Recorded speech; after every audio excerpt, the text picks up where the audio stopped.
Program support provided by the F. Price Kosman Memorial Trust, Entrust Bank trustee, bringing you the Kansas Wild Edge segments on Positively Kansas. It's time for Positively Kansas. Coming up, 75 years after it helped save the world from tyranny, this famed B-29 bomber is back in fighting shape and welcoming visitors. We'll see what's up with Doc and its new digs at Wichita's Eisenhower Airport. Also, life has its challenges for everybody, but when these women seem to have nowhere to turn, they were thrown a lifeline. We'll visit the special sanctuary in McPherson that's turning lives around and giving hope to the hopeless. Plus, there's nothing like a good cup of coffee, especially if it's served at Moxie Junction in Mays. Learn about the major milestone this place has reached and how it provides amazing opportunities for Kansans with special needs. I'm Sierra Scott. We'll have those stories and more. A half hour of information and inspiration starts right now on Positively Kansas.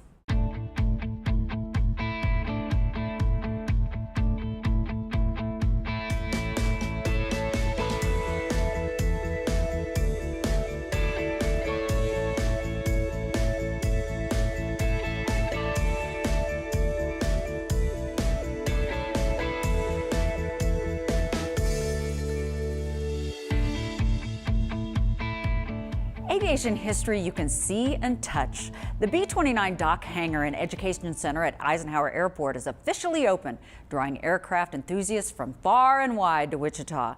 Anna Spencer takes us to this world-class facility to visit the B-29 Super Fortress, known as Dock, in its new home.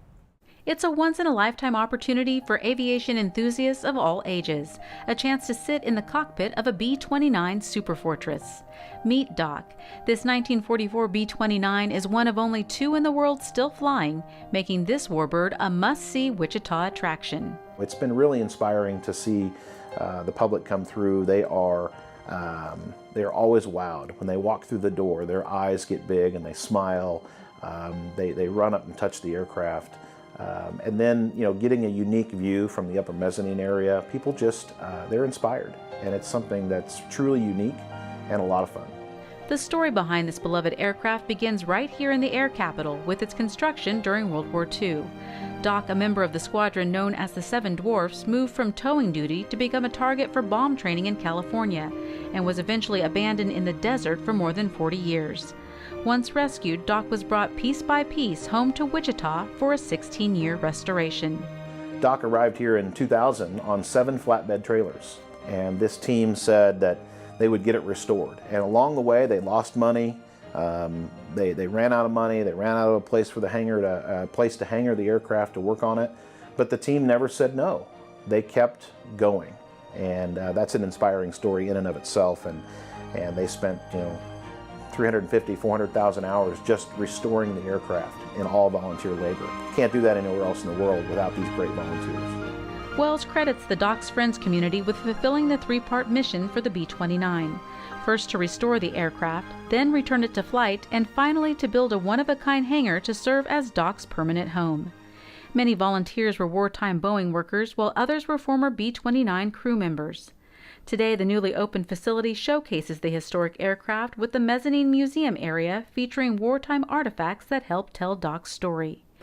And then this is the radio operator's seat here. And one of our volunteers made this in his garage and then brought it, finished putting it together. Future plans include a classroom overlooking the great warbird.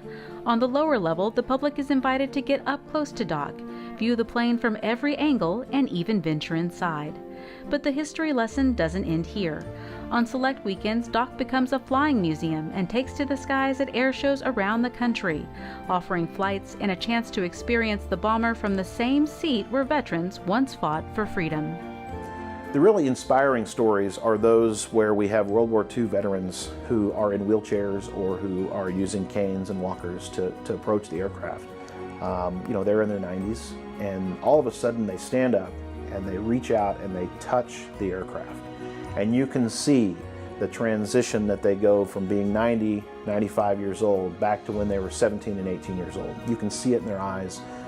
They smile, sometimes they cry because they're remembering what they did. The same thing happens when we're able to fly those heroes and their families. Even families who will see us and they say, my father was a tail gunner, my father was a flight engineer. When they sit in those seats, it's just inspiring. It's dramatic, and that's really what we're here to do.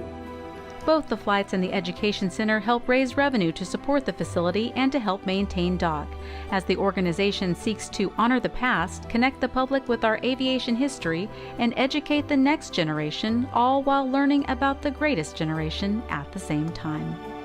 For Positively Kansas, I'm Anna Spencer. You can see DOC for yourself. The B-29 DOC Hangar and Education Center at Eisenhower Airport is open every Tuesday and Thursday from 9 a.m. to 2 p.m.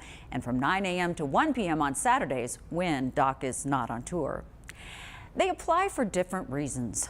Some have been abused, others have addictions. Many are single mothers, but what they all have in common is a strong desire to turn their lives around. Anthony Powell takes us to a place in McPherson that helps women say goodbye to the past and hello to a bright new future. From the outside, the house at 303 North Walnut looks much like other well-manicured homes in McPherson. But as you start making your way to the front door, you realize this is no ordinary residence. Inside the beautifully restored home, that feeling is confirmed, especially after meeting folks who live here, like 21-year-old single mom Sydney Rummel. Yeah, I needed somewhere to help me grow up and help me figure out what I needed to do in order to be a successful mom. And she found it here at the Mount Hope Sanctuary, a highly structured transitional living facility for women and their kids, founded in 2003. The facility provides guidance and resources for change, but makes it very clear that it's up to the women to take advantage of the opportunity and be the creator of their own destiny. Our program is different because we want to change these women's lives for the better. We want them to be able to be on their own, live on their own, and succeed. Holloway says her facility is sometimes mistaken for a shelter. While she says there is, of course, a very huge need for shelters, Mount Hope is a program with requirements, beginning with an application process and other paperwork. Once accepted, there is a whole program built around what they need to succeed. And we have what's called a Plan of Hope program. They have 7 different criteria that they can work on, and they do work on. Those criteria include learning about finances, the importance of volunteering, education, and career development. But nothing here is stressed more than the importance of spirituality. You don't need to be a Christian to apply for residency. But once accepted, you must agree to attend church and Bible study. Because we feel like if they don't have that foundation, that they're not going to have as much of a chance to succeed. We want them to surround themselves with positive people. After being in the program for 9 months, Sydney Rummel could not feel more positive about her life and that of her infant son, Oliver. As you heard earlier, Sydney admits to having a childlike mentality when she first came here. I was not in a great upbringing, and so this place has basically had to raise me. Because of her rough childhood, Sydney is focused most on parenting and household skills at Mount Hope, so she can be the best mother possible to Oliver. Learning how to manage your money, cooking skills, organization, and housekeeping. Sydney is now in the process of looking for her own housing. Like most women who come through the program, she plans on staying in McPherson, where there is ongoing support. When they move out of here, they'll have their church family to lean on, maybe a women's group, maybe they're in a Bible study by then. Yes, Mount Hope Sanctuary is indeed a place of hope. That's why residents like Sydney feel so strongly about reaching out to those women who know they need help, but might feel reluctant to seek it because they feel unworthy. A lot of you probably don't really care for yourself or love yourself very much, but I want you to know that there are people out there who will love you, and most of all, God loves you. In McPherson, I'm Anthony Powell for Positively Kansas. Most of the women who go through the program are from Kansas. However, some come from out of state, including one woman living in New York who found out about Mount Hope while doing research on the internet. Well, you've heard that attitude is everything. Well, Andrea Romero of Wichita not only has a great attitude, but a heart for others. She was recently crowned Ms. Wheelchair Kansas. Miss Wheelchair Kansas is an organization where women who are strong advocates join together in a competition, and then they present platforms that are important through the state for people who have disabilities. And of course, one of us, after presenting our platforms, has the opportunity to present different disability issues through the state once we win. But it's a great organization because we get to share a common ground in the world of advocacy. So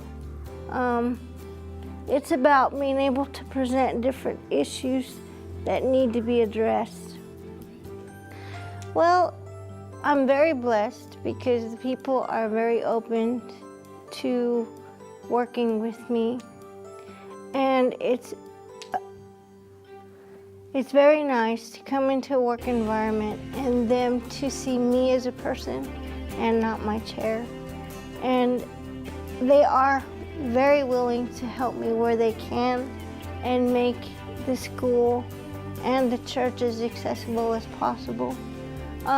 So in that regard, for my first job as a social worker, I've been very blessed. We just take the time to care for families who don't get very much support.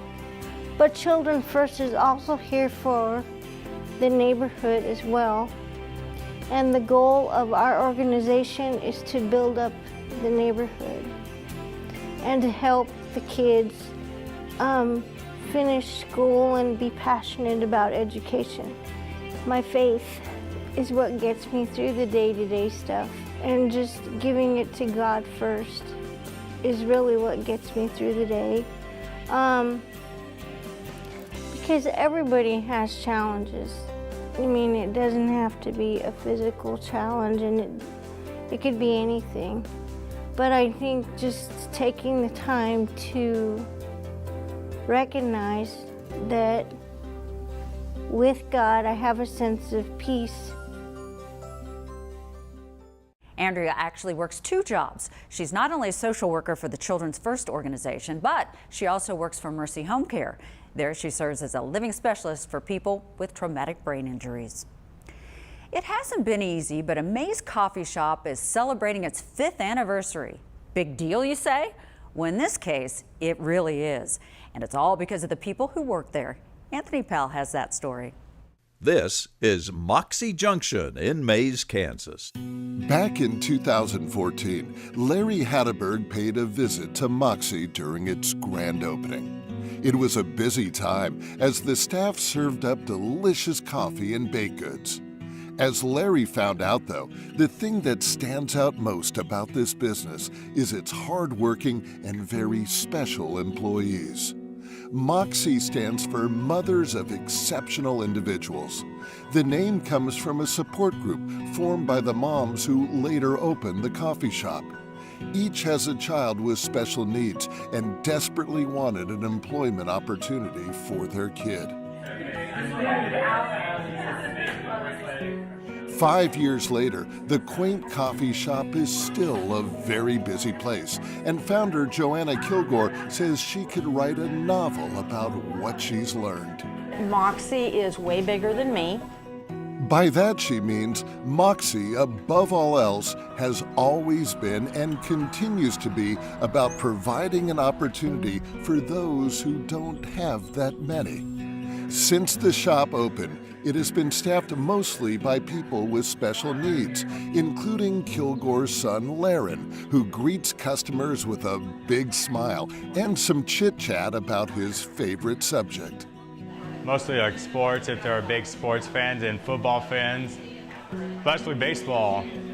Like Laren, twins Brianna and Abby Remchisel have been here since day one. Both say it has done wonders for their self-esteem.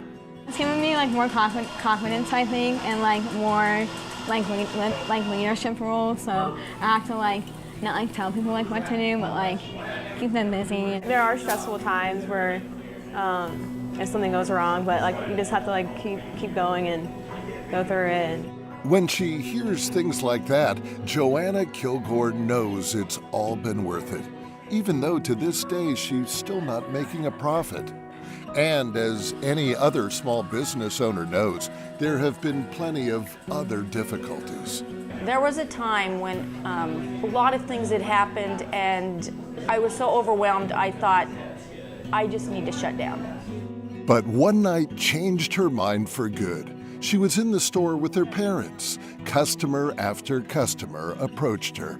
People came up to me and talked to me about their child with autism or everybody knew somebody, and each person was thankful that there was a place like this where they could have a little hope. And so my parents said to me that night, Joanna, it's not about you. You opened this for them. It's so much bigger than you, and it is. Moxie is also about its loyal customers, like Barbara Swedberg, who visits 3 times a week. Sure, she loves the coffee and sweet treats, but mostly it's about the experience of seeing the employees thrive. These kids have a place to go. They have a place to come and work, and I think that that's real important because otherwise they just stayed at home. Communities kept us alive. The people who love special needs have kept us alive. As you've gathered by now, Moxie is all about community. Another great example of that is story time, where volunteers come and sing and read to kids in the shop's picturesque and peaceful outdoor space. Whether it's seeing little kids having fun in the sun, employees with special needs growing by the minute, or smiling customers enjoying great coffee and food in a bright and cheery environment, Moxie has something for everybody. And even though she basically works for free, Joanna Kilgore says her store is proof that there are some things you just can't put a price on. I love working here. I love it. I don't do it for pay. I just love mentoring, and I love talking to people, and I just love everything about it. So you're going to keep going? Absolutely. In Mays for Positively Kansas, I'm Anthony Powell. Owner Joanna Kilgore didn't just start the business on a whim. She did her homework, taking entrepreneurial classes at WSU so she could write a business plan. And she also traveled to coffee conventions around the country and attended barista school.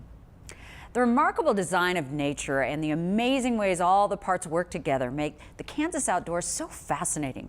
In this week's Kansas Wild Edge Report, Mike Blair focuses his camera on wildflowers and the amazing little critters always hovering around them.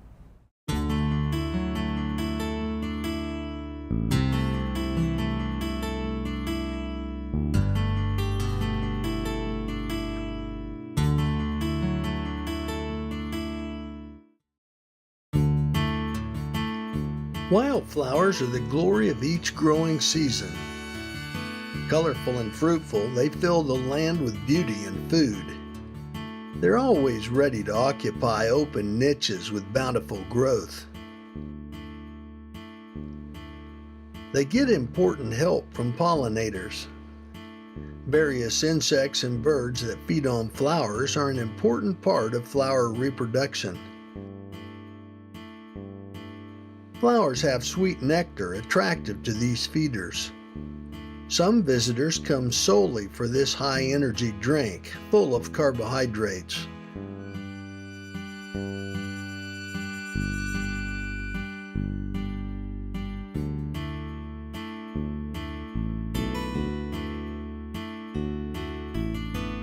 Others, like bees, gather flower pollen for food. Pollen has essential proteins that are mixed into honey to help feed the hive. Bees have specialized hairs on their hind legs where pollen is stored and transported. When full, these are quite noticeable, containing the yellow or orange pollen grains.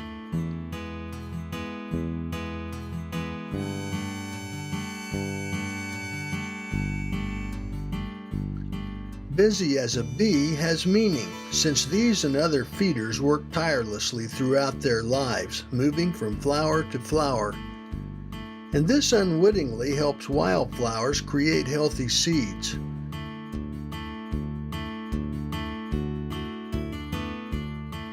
As insects feed and gather, pollen grains stick to their bodies. Pollen is the male gamete needed to fertilize the female flower structure. When a visitor moves to a similar flower, some pollen is brushed off where it helps the receiver plant reproduce. Genetically, this makes strong and vibrant seeds ready to grow for the next season.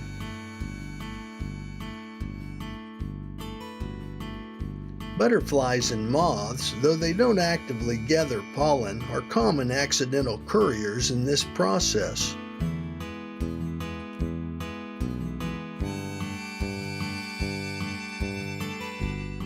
Pollen dust rides on their bodies as they go.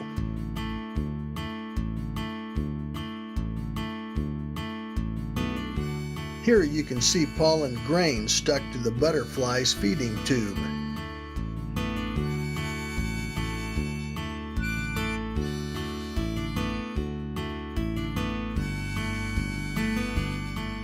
Butterflies and moths can travel and pollinate flowers over long distances in a day.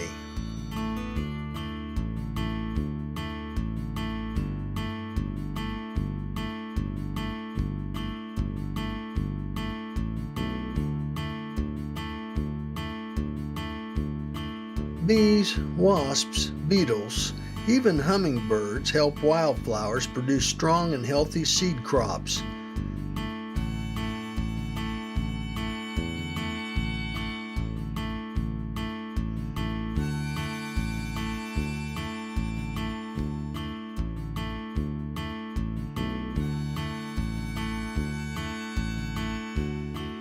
It's another fascinating process that marks the Kansas outdoors.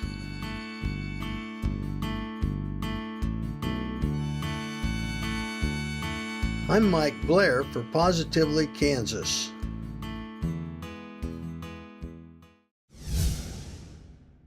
I've got Susanna Matthews with me today, and I'm so excited. You know, you're kind of known, and if people recognize you, you're the date maven as far as everybody's concerned, and I love that.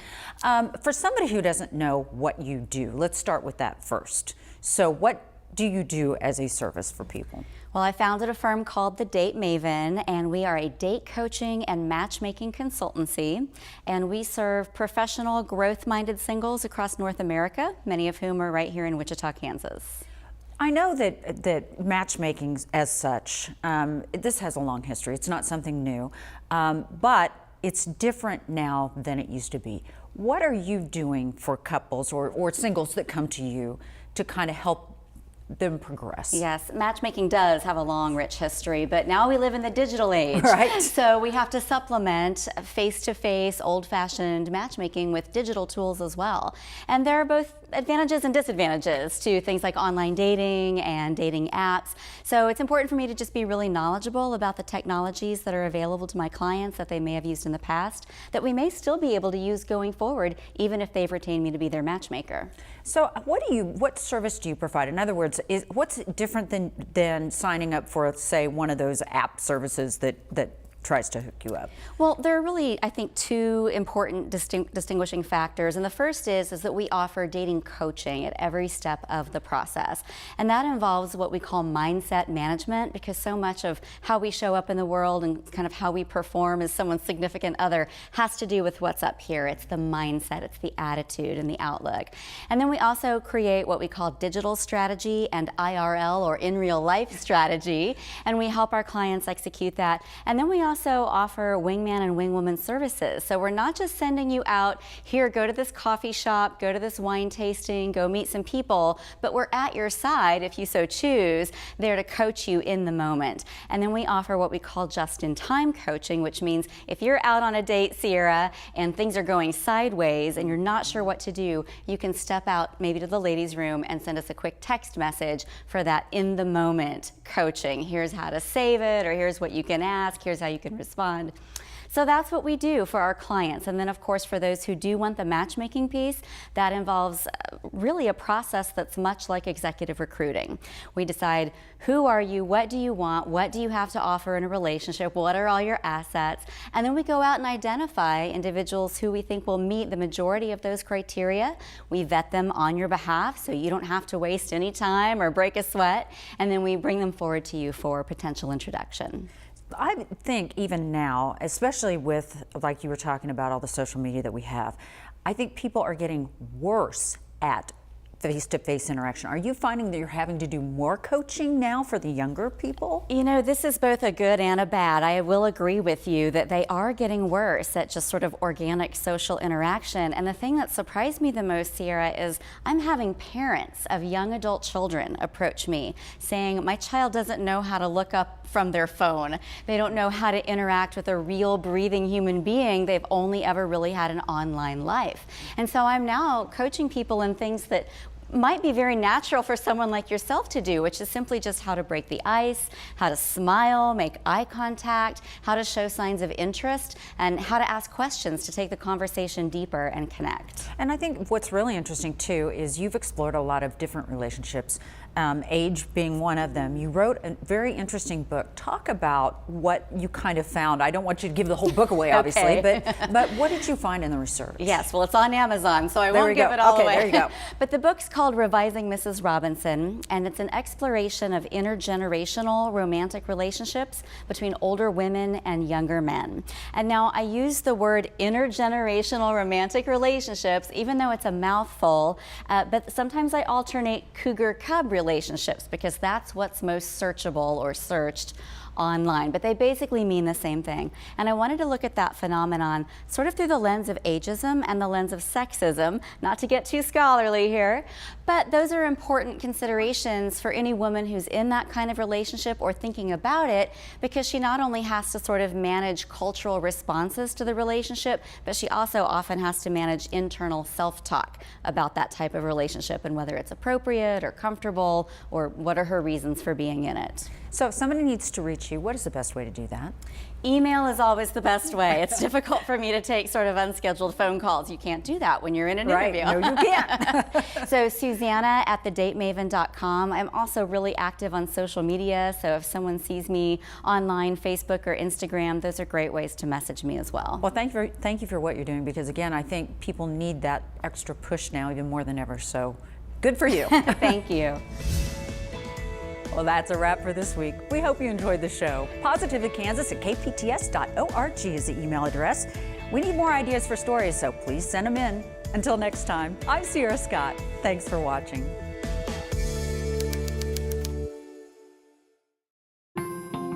Program support provided by the F. Price Kosman Memorial Trust, Entrust Bank trustee, bringing you the Kansas Wild Edge segments on Positively Kansas.